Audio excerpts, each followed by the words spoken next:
frío, pero estamos con todo para arrancar esta tertulia de miércoles 19 de julio de 2023, ya posferiado, ahora sí, arrancó la semana. Estamos con Martina Casás. ¿Cómo andas, Martina? Buen día. Buen día desde el Zoom. Diego Irazábal, ¿cómo andas, Diego? Buen día, un gusto estar con todos ustedes otra vez. Juan Pedro Mir, ¿cómo andas, Juan Pedro? Muy bien, buenos días. Y Gloria Robaina, ¿cómo andas, Gloria? Buen día, muy bien, ¿cómo están? Nos vamos al primer tema. La cumbre de Bruselas entre la Unión Europea y la Comunidad de Estados Latinoamericanos y Caribeños, la CELAC, concluyó ayer con una declaración en la que los países se comprometen a fortalecer los lazos económicos y cooperar en el combate al cambio climático, entre otros puntos. En el documento final, los países valoran positivamente los procesos en curso para que la Unión Europea firme un tratado de libre comercio con Chile y otro con el Mercosur.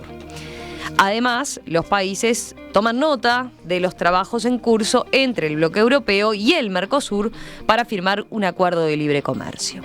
Ese tema estuvo presente en varios discursos de los presidentes sudamericanos durante el encuentro.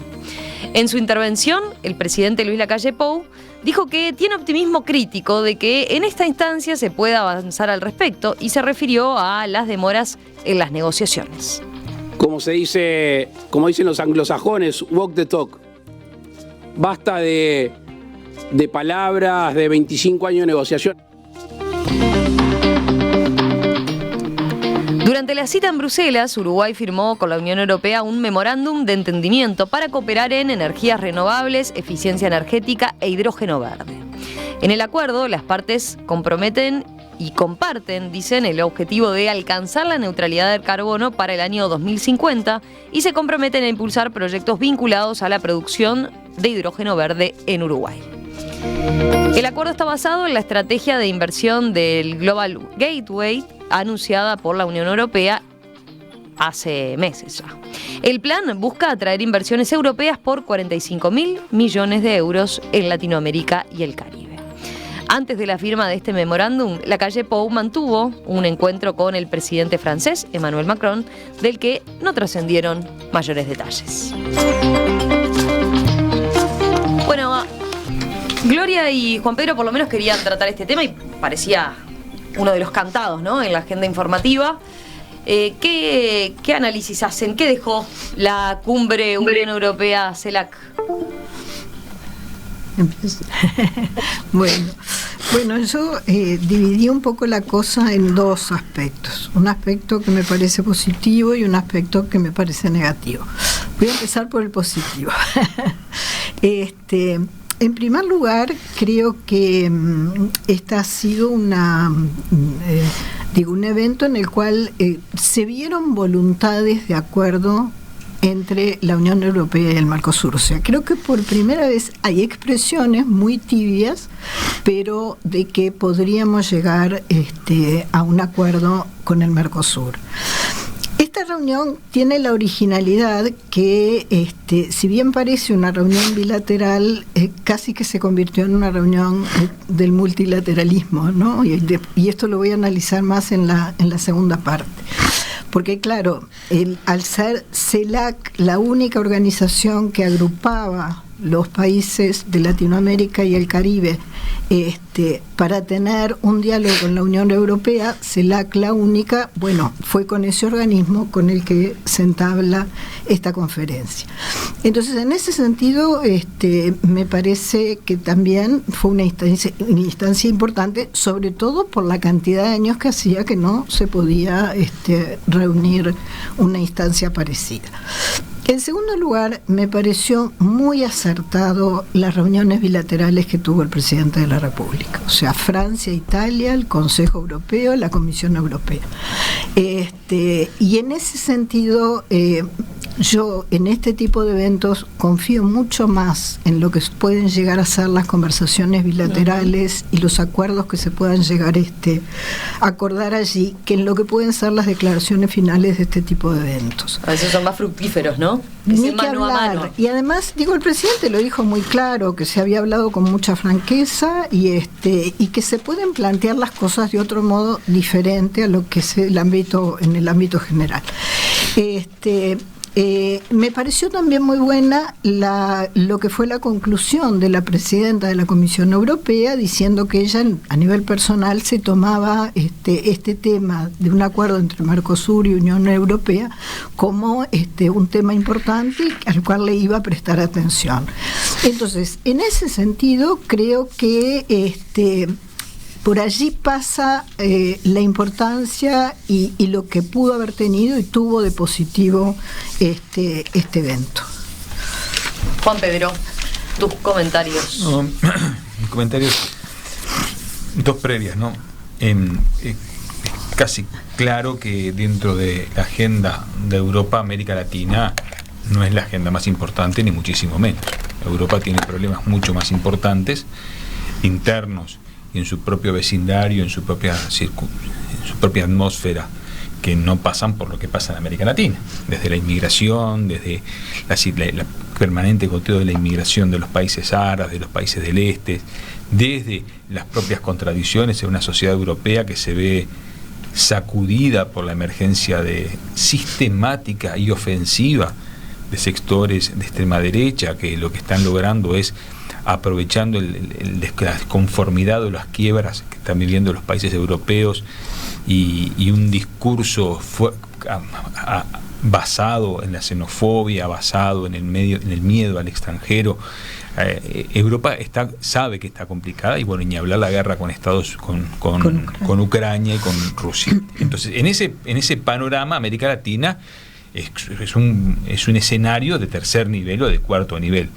Sin embargo, creo que, como planteaba Gloria, se abre una expectativa en aquellos temas puntuales, más bilaterales que regionales, se abre una perspectiva para países como el nuestro, para países como Chile, para países incluso como Colombia, que están en una agenda, se puede decir, progresista, en una mirada abierta al mundo, una mirada a quienes saben que la salida no es la protección acérrima de la década del 60, sino una mirada abierta al mundo, un regionalismo abierto, como decía el presidente Vázquez, puede encontrar renglones y espacios de articulación con Europa, con la cual tenemos una vinculación hasta desde la colonia hasta el presente, una vinculación que es hasta de países. Muchos de nosotros venimos de Europa, nuestros bisabuelos vinieron de Europa, hay una cultura europea que está presente y parte de lo mejor de la cultura del mundo está presente, lo más progresista, de los mejores derechos, del avance de derechos, del avance hoy del medio ambiente están de la mano de Europa. Así que ojalá que a partir de este espacio se puedan lograr algunos espacios de potenciar acuerdos con aquellos socios que quieran hacer las cosas que vale la pena desarrollar. Creo que ya estaba leyendo los terraplanistas eternos de nuestro medio, en contra del hidrógeno verde, en contra de la Agenda 2030, en contra, porque tenemos terraplanistas. En Europa hay terraplanistas, en nuestro medio tenemos terraplanistas. Entonces, bueno, a esos actores conservadores, reaccionarios, hay que ganarles con más libertad, con más acuerdos, con más ciencia, con más cuidado del medio ambiente. Capaz que logramos acuerdos con países que son poderosos y que tienen enormes mercados, enormes capacidades tecnológicas para poder mejorar nuestras ventas de productos, pero también mejorar aspectos importantes como es la innovación, el desarrollo, la investigación, la educación, etcétera. Diego. Bueno, yo creo que, a ver, me parece que estuvo bueno, ¿no? El presidente cuando se fue dijo que no iba con mucha expectativa y suele pasar. Hoy vino un poco más optimista, dijo. Y exactamente, volvió un poco más optimista. Volvió optimista, ¿no? Más allá de todos los lugares comunes de los discursos de todos los presidentes y las declaratorias de estas cosas que ya es una constante, yo creo que está bueno. Para el Uruguay se sigue demostrando un poco, me parece, la postura acertada del país en cuanto a la apertura, a que el Mercosur tiene que sí o sí buscar este tipo de acuerdos, este tipo de regionalismo, otro tipo de salidas, que se la están reclamando el propio Lula en Brasil, ¿no? Leía un artículo que hubo el domingo que salió en un diario, ¿verdad? Que había una analista que le decía, como que a Lula le decían más Uruguay, menos Argentina, ¿no? Que mire más los reclamos que está haciendo el presidente de Uruguay que los que hace el presidente de Argentina, ¿verdad? Y lo que dice el presidente es muy, muy gráfico, ¿no? Nos cuesta entender hoy cómo podés tener 20 años para negociar un acuerdo en el mundo de hoy. O sea, buena noticia entonces es que los líderes latinoamericanos y los líderes europeos ratifican, dicen, bueno, estamos próximos a firmar algo, más allá de ajustes y de cuestiones que Macron por ahí todavía decía, y alguna cuestión de medioambiental, etcétera, y obviamente la preocupación por la deforestación, y detrás de la deforestación todo el tema de los ganaderos en Brasil, y para Europa todo el tema de la ganadería es sinónimo de gas metano, ¿no? Y de las vacas, y me parece que por ahí viene toda esa cuestión que tienen. Entonces hay todavía algunos temas para atar, pero es bueno que parece que está próximo a salir el tema del tratado entonces Mercosur-Unión Europea. Uruguay que hizo bien su agenda, además de estas conversaciones unilaterales, ¿no? Con líderes.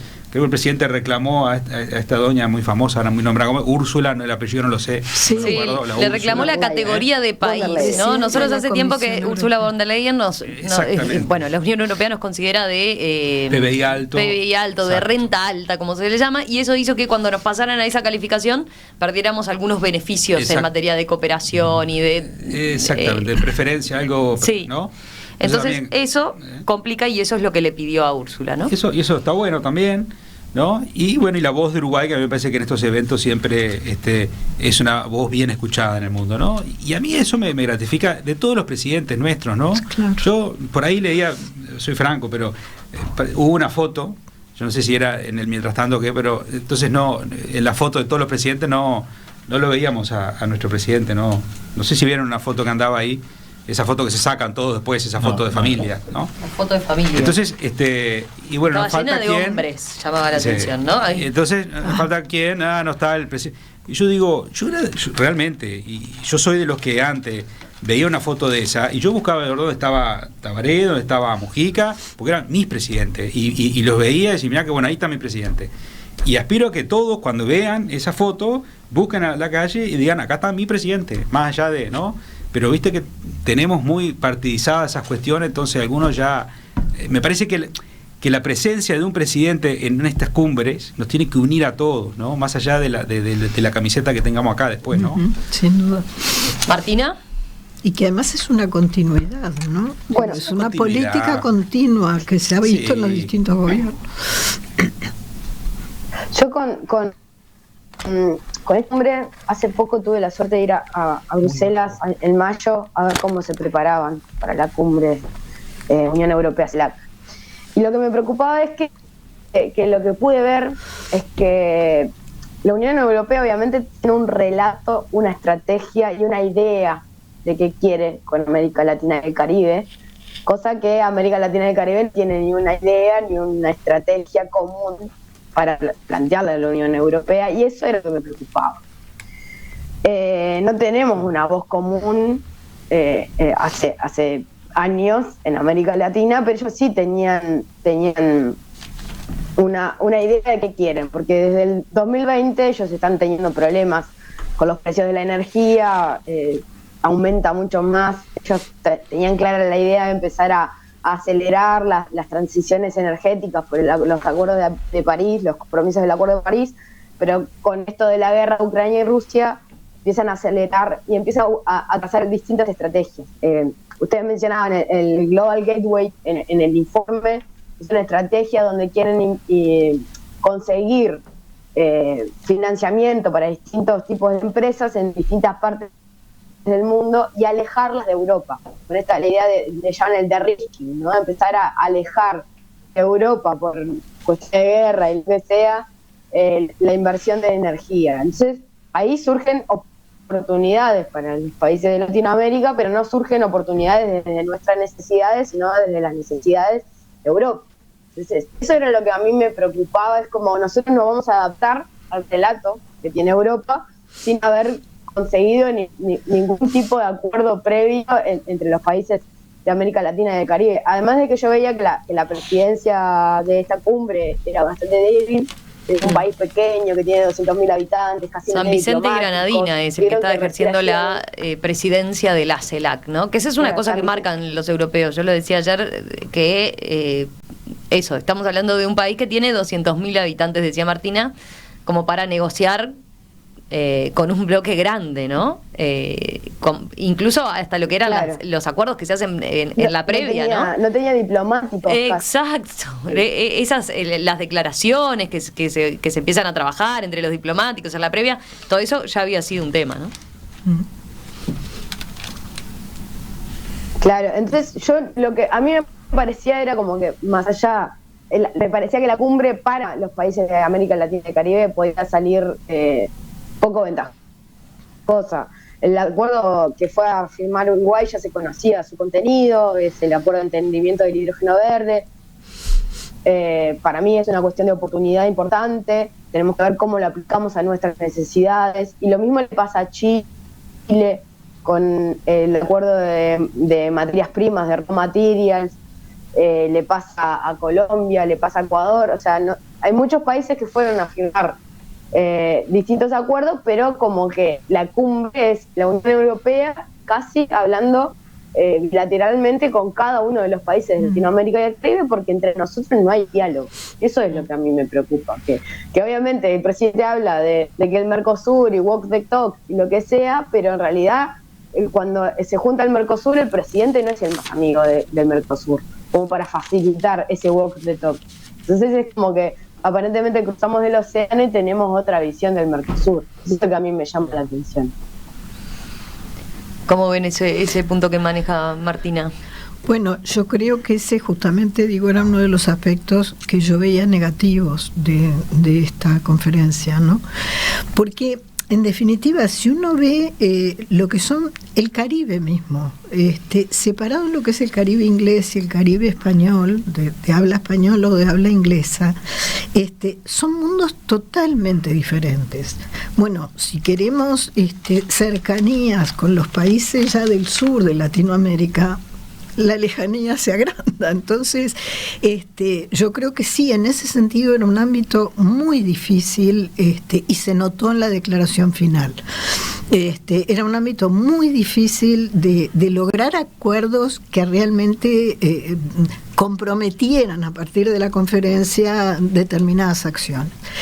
La semana pasada nos invitó Gonzalo Pérez del Castillo a una presentación que hizo, me lo anoté para no decir mal el nombre, Carlos Malamud, que es el historiador e investigador principal del Real Instituto Elcano. Esto Pérez del Castillo, a través de lo que es el Consejo Uruguayo de Relaciones Internacionales, lo trajo a este señor. Ellos hicieron un informe, él y dos autores más hicieron un informe justamente sobre este tema. Mejor dicho, el tema concreto eran las posibilidades de acuerdo entre la Unión Europea y el Mercosur.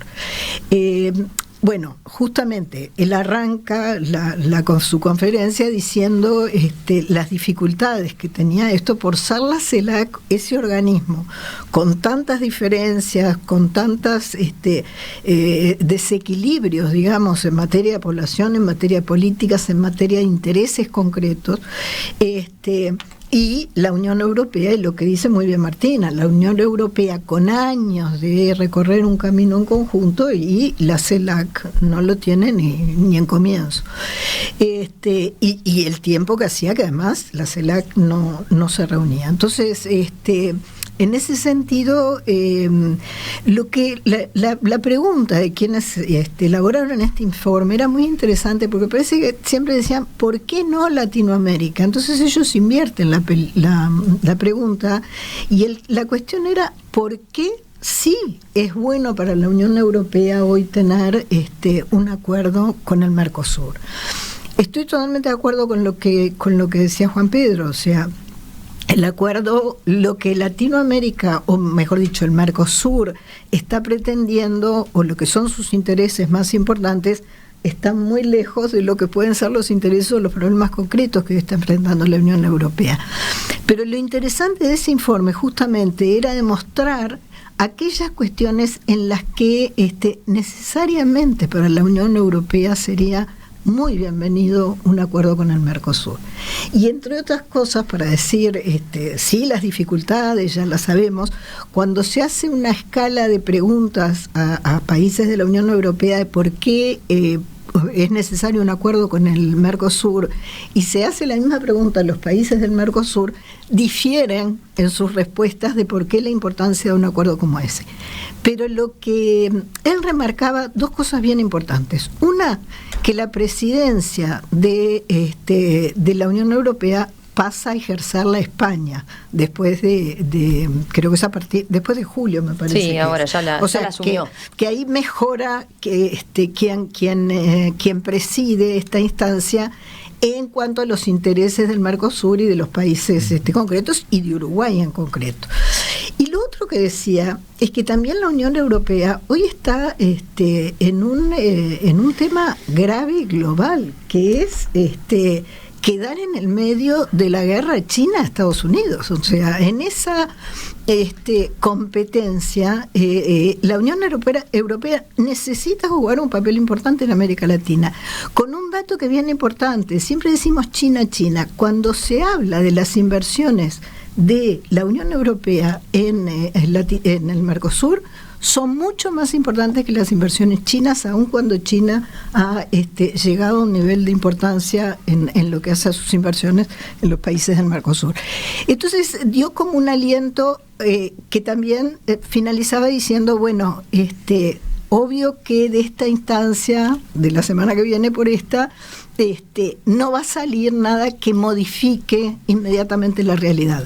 Pero hay un encaminamiento, se encaminan hacia algo que termina también siendo muy necesario para la Unión Europea.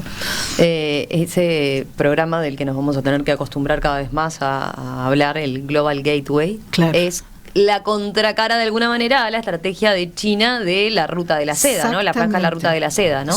Porque ahí claramente Europa empezó a mirar a partir de sus necesidades energéticas, su disputa con China en materia geopolítica, y sobre todo también pensando en un mundo también bipolar, cómo tiene que adquirir más peso en los órganos multilaterales, por ejemplo. Y ahí América Latina parece ser un aliado que le sirve, ¿no? Sí, sí. Un apunte. A propósito de eso, lo que también se decía acá en esta conferencia era cómo el Mercosur necesita de esta instancia porque ciertamente lo de China termina siendo algo que hoy nos abarca a todos, digamos. Entonces es una necesidad mutua de los dos lados, el poder llegar a acuerdos en este plano. ¿En qué está el acuerdo Unión Europea-Mercosur en concreto? Una novedad que se conoció en estas últimas horas tiene que ver con lo que dijo el presidente Luis Ignacio Lula da Silva. ¿Se acuerdan? A ver, el acuerdo se firmó, el acuerdo se arribó a las negociaciones en 2019, después quedó estancado. Después vino Jair Bolsonaro y ahí los europeos empezaron a decir, no me gusta la política ambiental y de deforestación, y ahí quedó totalmente en stand-by. En los últimos tiempos, la Unión Europea renueva ese interés y trata de reavivar ese acuerdo. En marzo pasado, la Unión Europea lo que dice es, a lo que llegamos, ya llegamos en 2019, pero vamos a sumarle un documento como apéndice a esa negociación, donde plantea algunos compromisos ambientales, sobre todo, que los europeos dicen, esos no es mucha cosa nueva, sino que son compromisos que estaban en los acuerdos en el Acuerdo de París, por ejemplo, y demás. Lula tiene sus matices. Lula acaba de llegar al gobierno y se entera de lo que se había negociado, y ahí tiene sus diferencias, ¿no? Por ejemplo, primero no le gusta que le impongan en el lado ambiental, digamos, las exigencias que dice él tiene. Él habla de amenazas, los europeos dicen esto no tiene sanciones, no tiene posibilidad de sanciones como plantea Lula, pero también hay un tema de cómo van a incidir, cómo pueden participar en las compras públicas las compañías europeas, ¿no? En Brasil, por ejemplo. Lula quiere proteger su industria. La cuestión es que la pelota estaba en la cancha del Mercosur, ¿no? Porque los europeos ya habían hecho su contrapropuesta, habían puesto este documento arriba de la mesa, y el que faltaba resolver y el que la estaba durmiendo, según los europeos, era sobre todo Brasil. ¿Qué dijo Lula ahora? Planteó que en un plazo de 2 o 3 semanas los países del Mercosur van a presentarle a la Unión Europea su contrapropuesta sobre el capítulo ambiental para ir avanzando, ¿no?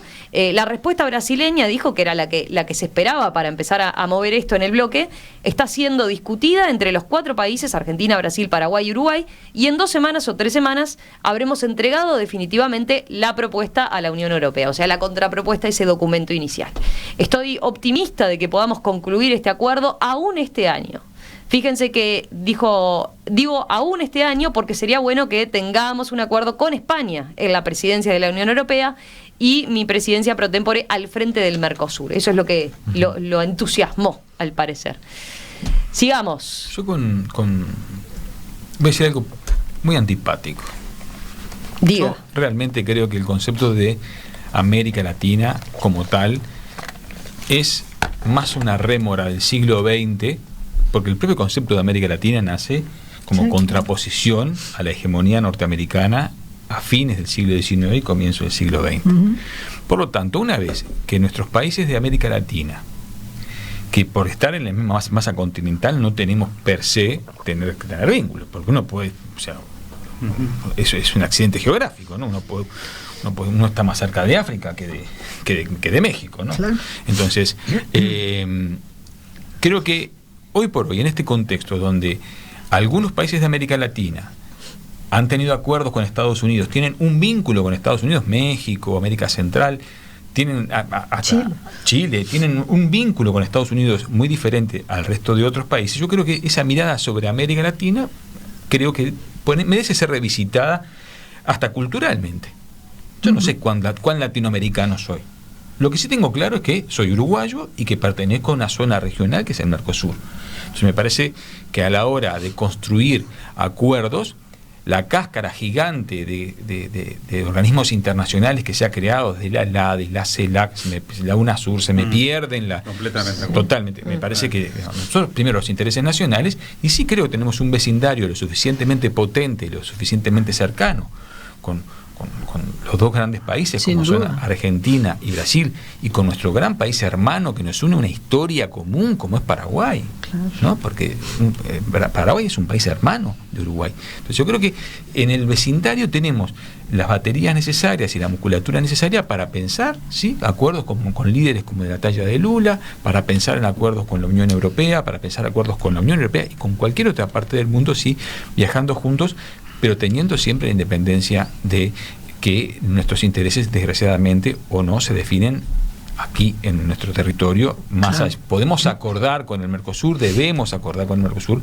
pero los acuerdos que llegamos, que somos un país estable, que pueden llegar inversiones de carácter de hidrógeno verde en ciencia, tecnología, modernización, creo que va por ese lado. Seguridad y nuestra escala nos da posibilidades que yo le deseo lo mejor al resto de los países de la llamada América Latina, pero me exceden a la hora de pensarlo en el modelo país. Completamente de acuerdo, somos las Américas Latinas, porque hay más de una, exactamente. Sí. Y estoy de acuerdo, me parece para Uruguay otra buena noticia, porque me parece que va a ser una política de Estado, es lo de hidrógeno verde. No me cabe duda, como lo fue lo de la energía eólica y todo lo que promovió el Uruguay en las últimas décadas con este tema de lo eólico.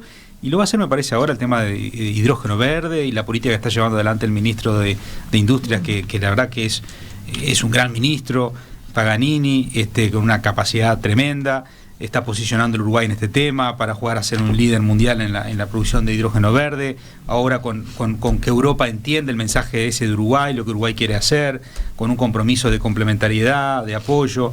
Para mí esa es una política de Estado que venga quien venga la va a continuar. Entonces está bueno que está ese clima, y me parece que yo creo que el presidente ha logrado mover un poquito la modorra del Mercosur con sus posturas, ¿no? Porque venimos de años donde realmente yo creo que estaba yo me acuerdo aquella de más y mejor Mercosur, y era como, bueno, no está pasando nada, lo que queremos es más y mejor Mercosur, pero tuvimos medio enlentecido muchos años, me parece, el Mercosur. Entonces ahora, me parece que ahora se movió la modorra. Me parece que a Lula, en definitiva, como decía hoy, hay presiones internas. Esto que acabas de leer, Romina, es una buena noticia. Me parece que va a haber un antes y un después, sin duda, si se firma el acuerdo. y al Uruguay le va a venir muy bien, es lo que el Uruguay está pidiendo, obviamente, dentro del Mercosur. Ahora, Martina debe haber relevado lo mismo, o se firma este semestre o está complicado, porque después se vienen incluso las elecciones de los legisladores de la Unión Europea, los eurodiputados, y ahí cambia todo, y ahí Europa se pone en otra, ¿no? Sí, sí. Martina, te escuchamos. Sí, yo creo que la Comisión Europea tiene el objetivo de que le aprueben en este tiempo varias cosas. Primero, los acuerdos de Mercosur, y para eso fueron aprobando además más leyes a nivel de Parlamento Europeo para darle garantías a los países, como señales a los países de Latinoamérica. Por ejemplo, el Due Diligence Act, que es el acto de la debida diligencia, donde las empresas que llegan a los países en vías de desarrollo tienen que actuar con la misma debida diligencia en nuestros países que en Europa, como dando señales como para que nosotros empecemos a convencernos un poco más de estos acuerdos. Sobre algunas cosas que decía Juan Pedro y Diego, yo quiero recordar que en nuestra Constitución, en el artículo 6, dice que la República procurará la integración social y económica de los estados latinoamericanos. O sea, entonces es como que podemos sentirnos como querramos, pero es parte de nuestra Constitución tratar de trabajar, y yo siempre digo que hay veces que siento que la política internacional del Uruguay es un poco tenemos hermanos pobres y amigos ricos, y eso es lo que venimos replicando, cuando en realidad tendríamos que trabajar un poco más en estas. Es verdad que los ciclos políticos y económicos en Latinoamérica no nos ayudan a Uruguay, que tenemos muchísima más estabilidad que nuestros hermanos pobres, pero no por eso tenemos que andar buscando solamente amigos ricos. A mí me parece que es importante poder seguir trabajando en acuerdos regionales, y este acuerdo con la Unión Europea también nos obliga a actuar mejor como Mercosur, porque hay infraestructura que va a ser regional, según el Global Gateway, hay un montón de cosas que nos están proponiendo que no se puede lograr solamente como países islas, lo tenemos que hacer como región.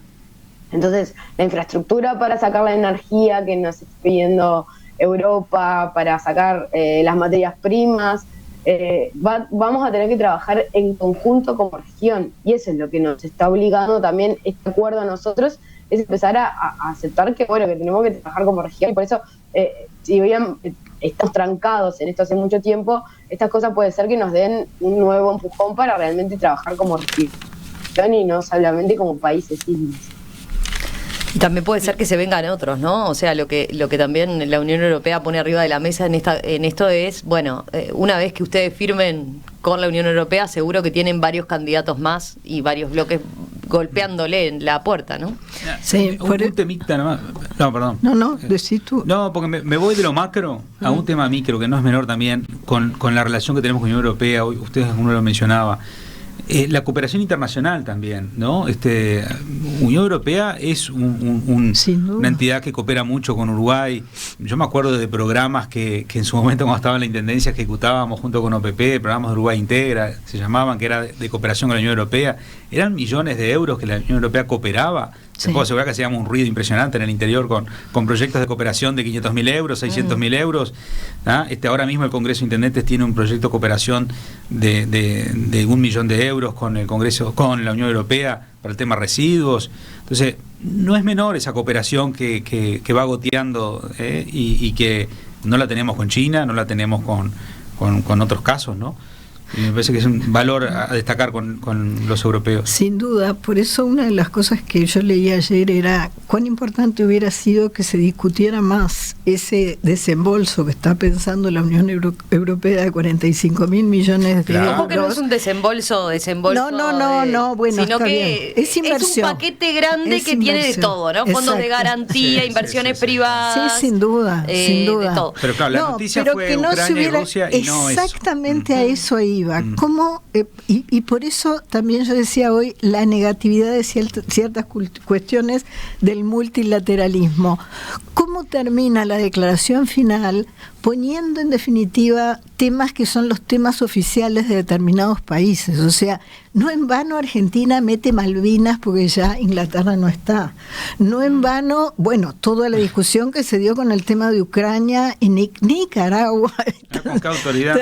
Nada menos que Nicaragua oponiendo, y todo lo que eso generó, porque además también el funcionamiento de estas instancias, el famoso consenso que es el funcionamiento de estas instancias, yo creo que también es un mecanismo que hay que volver a analizar, que hay que volver a discutir. El mundo ha cambiado, hoy los acuerdos y las conversaciones entre países y de intereses y todas estas cuestiones son distintas. Entonces, insistir en el consenso y Nicaragua poniéndose, entonces, lo de Ucrania, lo de Venezuela, entonces digo, terminan en la declaración final una serie de cuestiones que en definitiva no son las esenciales para un fortalecimiento de relaciones económicas, culturales, etcétera, entre la Unión Europea y Latinoamérica, sino que termina cada uno poniendo el pedacito en la declaración final de su chacrita, lo cual para mí eso fue bien negativo, ¿no?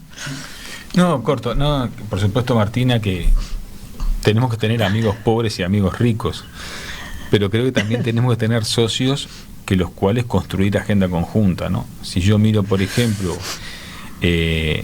hacia dónde un país con mayor expansión de derechos en todos los niveles, hacia dónde me puedo mirar, indudablemente me voy a mirar y me voy a apoyar, entre otras cosas, en los países que han logrado esos avances y que tienen desde movimientos obreros, movimientos sociales, partidos políticos centenarios, que entre otras cosas aprendieron los desastres de la Segunda Guerra Mundial, ¿no? Si nuestros socios van a ser países que están más preocupados en su construcción interna por salvar y por rapiñar los recursos naturales para repartir entre los actores de las clases altas rentistas como tienen en los países, la gran mayoría de los países de América Latina, también es bueno problematizar esa relación. Creo que ese es uno de los puntos, porque y separo la región Argentina, Brasil, Paraguay del resto de países de América Latina, donde un país como Nicaragua puede obstaculizar una declaración. Nicaragua, Guatemala, Honduras, todo bien, pero son el nivel de lejanía que tenemos con países que son víctimas de sí, oligarquías rentistas decimonónicas. Yo no sé si los quiero sentados al lado mío construyendo Cuba una agenda, terminando ¿no? metiendo en la declaración final el bloqueo de Estados Unidos. Entonces digo, son cosas que en esta instancia no deberían haber estado. Martina, ¿te quedó algo? No, entiendo lo que dice Juan Pedro, y también yo creo que lo que pasa es que como hay muchas conversaciones no dadas por los países de Latinoamérica, se aprovechan estas instancias para marcar la agenda de las conversaciones que no hemos dado, y eso es lo que termina reflejándose en la declaración. Hay si vos empezás a mirar, es un popurrí, hay hasta el tema del agua potable, las Malvinas, sí, todo lo que nos pasa está ahí, todo es como un resumen del año, está ahí, como por eso, pero son las conversaciones no dadas. Se llegó a lo del comercio de esclavos en Europa, ¿no? También, ese fue otro de los puntos que también se trató. De todo. Buenísimo.